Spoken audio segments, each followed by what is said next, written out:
In today's video, I will go over how my team and I built multiple dental offices from scratch. I will reveal the 8 steps that I use to create our dental startups and how it's possible for any dentist that wants to start his or her own dental practice as well. Hi, I'm Dr. David Park, and I help multiple associate docs become owner dentists by building dental offices for them and not only build it, but help them succeed by giving them full support. This is what we do at Clear Lakes Dental. Building dental practices is the ultimate goal for most dental entrepreneurs. Some achieve this goal in 5 to 10 years while others achieve it in less than a year. Why is that so? Part of the reason is not knowing how or where to start, which ultimately pushes the time clock further and further away. But no worries, we're here to take out the guesswork. So let's get right into it. Item number 1.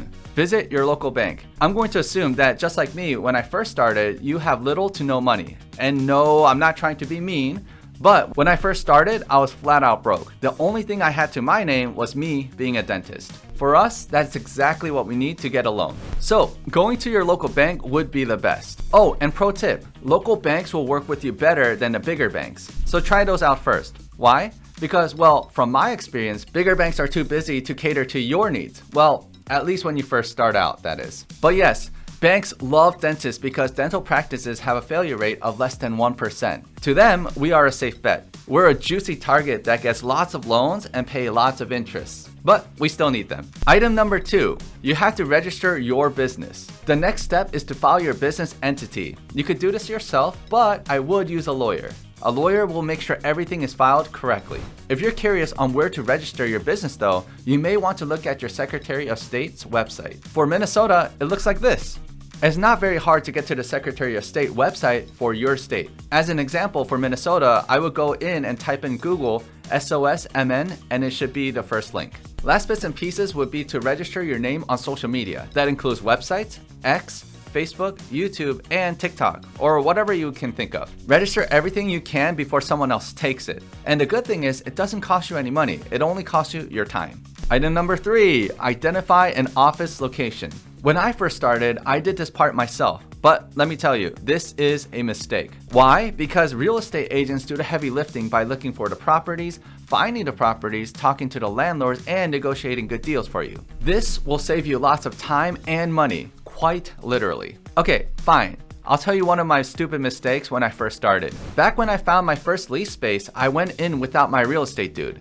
Because at the time, I thought they only help buy buildings, but it's not the case. They actually help find lease spaces too. So just an FYI for those who think what I thought. Anyways, I thought that I was being smart by negotiating deals when I really had no clue what I was doing. Now, I can see all my mistakes, but it's kind of too late, you know? Sadly, I missed out on maximum value for tenant improvement money. Tenant improvement money, or TI for short, is basically money that the landlord pays to help build your dental clinic. Remember guys, it's our job to continue to do the dental work, all while our real estate agents make a list for us to visit the various future dental practice locations. There's a lot of other things that the real estate agents do, and it's too long for this video. So I'm going to link my video on real estate agents in the descriptions below. Item number 4, the design phase. Okay, so since I signed a lease, now I had to create a dental office.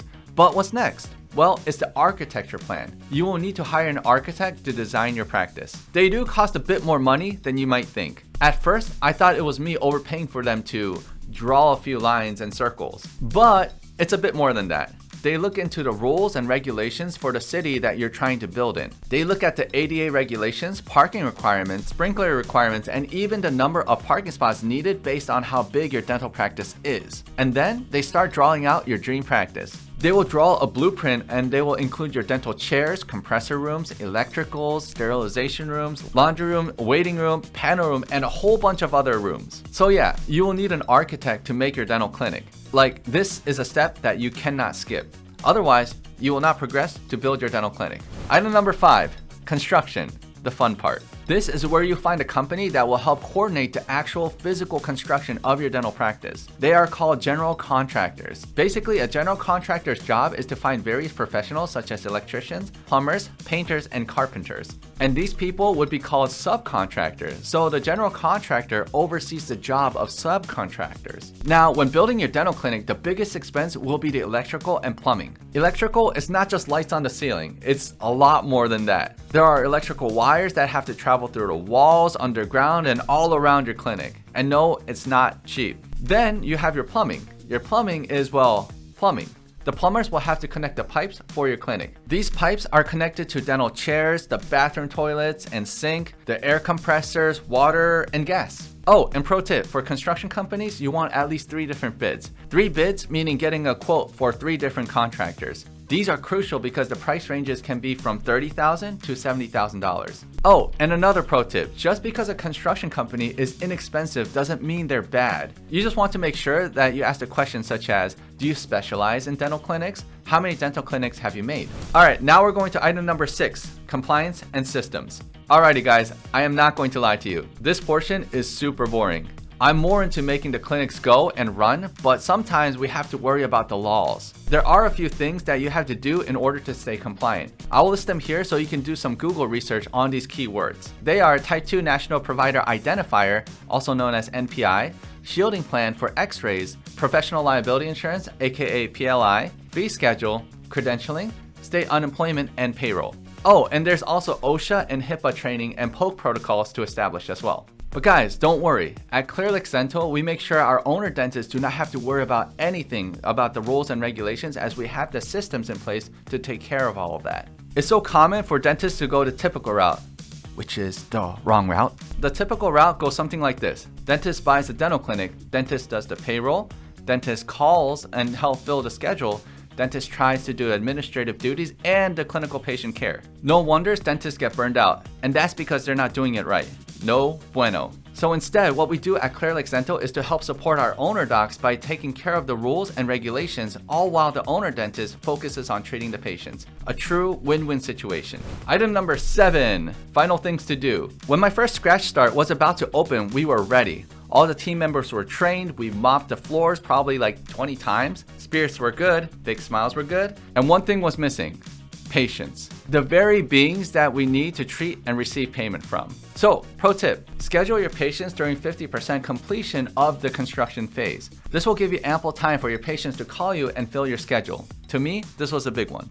Oh, and prior to opening day, make sure you check your documents such as consent and policy forms, inventory, security systems, and merchant services. Merchant services is basically a credit card terminal. If the patient has to pay with a credit card, they would run it through the machine. We use Square for merchant services because it's pretty easy to use, but there are thousands of them out there.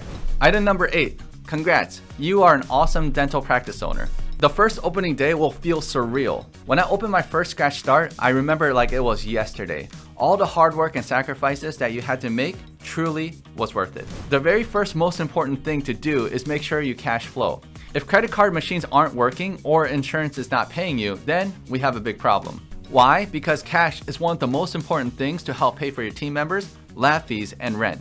The second thing you have to do is check your systems. Are the handpieces working? Is sterilization machine running? Of course, you want to rely on your number 2, which is your dental office manager. At the end of your first day, be sure to do a mental pat on your back. You've earned it. As you can see, building a dental practice isn't the easiest. Thankfully, there's a place called Clearlix Dental that is able to help build your dental clinic from scratch. But yes, in my next video, I'll go over the materials and costs of a dental practice. You can take a look at it here. Uwidzenia slebu silni dielia.